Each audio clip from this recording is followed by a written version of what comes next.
Ito naman yung bag nung kasama ko sa work. MK. Still in good condition, kaya lang, yan.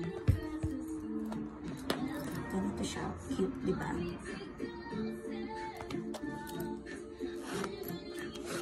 Tapos meron siyang dalawang zipper, front and back. Meron din dito. Tapos dito para siyang kind of wallet to.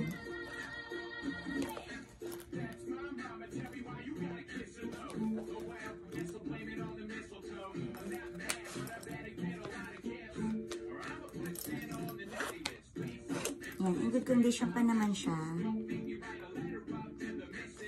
Yun nga lang is medyo ayan. Ayan, maayos pa naman siya.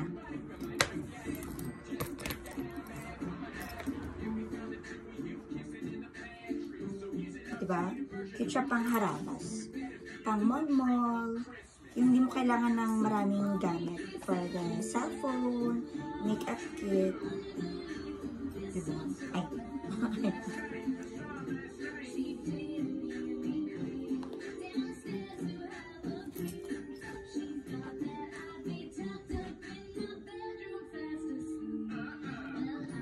Ito pa po ang aking available bags.